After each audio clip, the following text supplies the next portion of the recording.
नागरिकांनी शासकीय योजनांचा लाभ घेऊन जिल्ह्याच्या सर्वांगीण विकासात सहभाग नोंदवावा असे आवाहन पालकमंत्री दादाजी भुसे यांनी केले. नाशिक येथील प्रजासत्ताक दिनाच्या मुख्य ध्वजारोहण कार्यक्रमाप्रसंगी ते बोलत होते. सर्वसामान्यांच्या विकासासाठी शासनामार्फत विविध योजना राबविण्यात येत असतात. या योजनांचा जास्तीत जास्त नागरिकांनी लाभ घेऊन जिल्ह्याच्या सर्वांगीण विकासात सहभाग नोंदवावा असे आवाहन राज्याचे सार्वजनिक बांधकाम मंत्री तथा जिल्ह्याचे पालकमंत्री दादाजी भुसे यांनी केले. आज 75व्या प्रजासत्ताक दिनानिमित्त मुख्य ध्वजारोहणाचा कार्यक्रम पोलीस कवायत मैदानावर संपन्न झाला. त्यावेळी ते बोलत होते. यावेळी विभागीय आयुक्त राधाकृष्ण गमे, नाशिक महानगरपालिका आयुक्त डॉक्टर अशोक करंजकर, पोलीस आयुक्त संदीप कर्णिक, विशेष पोलीस महानिरीक्षक डॉक्टर बी.जी. शेखर पाटील, जिल्हा पोलीस अधीक्षक शहाजी उमाप, जिल्हा परिषदेचे मुख्य कार्यकारी अधिकारी अशिमा मित्तल, महाराष्ट्र पोलीस प्रबोधिनीचे संचालक राजेश कुमार, प्रभारी जिल्हाधिकारी बाबासाहेब पारधी यांच्यासह विविध विभागांचे अधिकारी, कर्मचारी, स्वातंत्र्य सैनिक, माजी सैनिक उपस्थित होते. पालकमंत्री दादाजी भुसे पुढे बोलताना म्हणाले, भारतीय प्रजासत्ताकाचे अमृत महोत्सवी वर्षाची सुरुवात नुकतीच उपराष्ट्रपती यांच्या हस्ते करण्यात आली.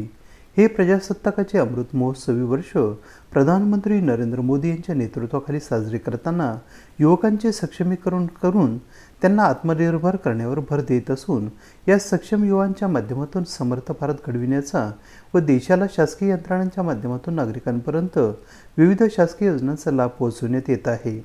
या योजनांचा नागरिकांनी जास्तीत जास्त लाभ करून घ्यावा. जिल्हा विविध विकासात्मक उपक्रम राबविण्यात सातत्याने अग्रस्थानी राहण्यासाठी प्रयत्न करण्यात यावेत अशी अपेक्षा व्यक्त करत सर्वांना शुभेच्छा दिल्या. ध्वजारोहण कार्यक्रमानंतर पोलीस दल, होमगार्ड, गृहरक्षक, शहर वाहतूक शाखा, अग्निशमन दल, भोसला मिलिटरी पथक, उर्दू बडी दर्गा, पोलीस बँड पथक, डॉग युनिट आदींनी संचलन केले. तसेच विविध शाळेच्या विद्यार्थ्यांमार्फत सांस्कृतिक कार्यक्रमांचे सादरीकरण करण्यात आले. या कार्यक्रमाचे सूत्रसंचालन सीमा पेटकर यांनी केले.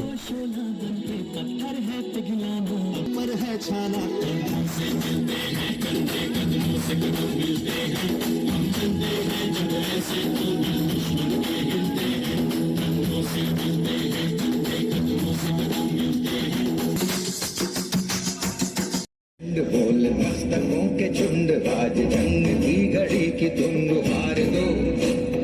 आन बान शान या की जान का हो दान, आज एक धनुष के बाण पे उतार दो.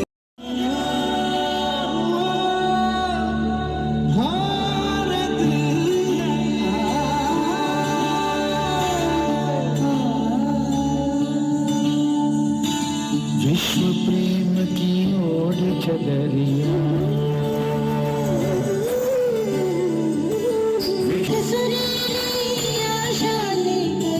सूरज नहीं उगाता है.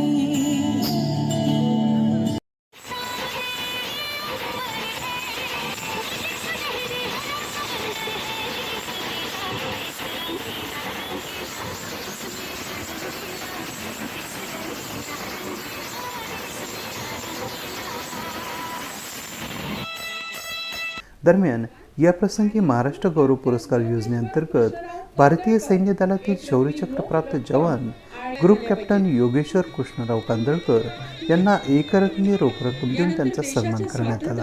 अमृत महोत्सवी वर्षांत पगारे उपजिल्हाधिकारी प्रशासन जिल्हाधिकारी कार्यालयामार्फत हे त्यांचं सन्मान माननीय पगारे साहेबांसाठी जोरात टाळ्या झाल्या पाहिजे. स्वतः स्वातंत्र्य त्यांनी तिथे हजर आहे, त्यांच्यासाठी टाळ्या वाजवा प्लीज.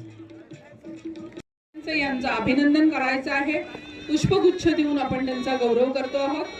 दुसरं नाव आहे अशोक लक्ष्मण काकड, सहाय्यक पोलीस उपनिरीक्षक, पंचवटी पोलीस स्टेशन.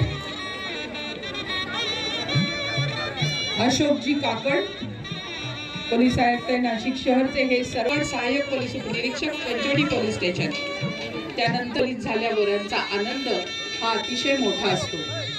नंदू रामभाऊ उगले, सहाय्यक पोलीस उपनिरीक्षक, BDDS, त्यांचंही अभिनंदन माननीय पालकमंत्री करतायत. त्यानंतर नितीन विश्वनाथ संधान, पोलीस हवालदार, शहर वाहतूक शाखा, नाशिक. 26 जानेवारी 2024 प्रजासत्ताक दिनी राष्ट्र झालंय त्यांचं मनपूर्वक अभिनंदन. टाळ्या झाल्या पाहिजेत. पुष्पगुच्छ देऊन त्यांचं माननीय पालकमंत्री अभिनंदन करतायत.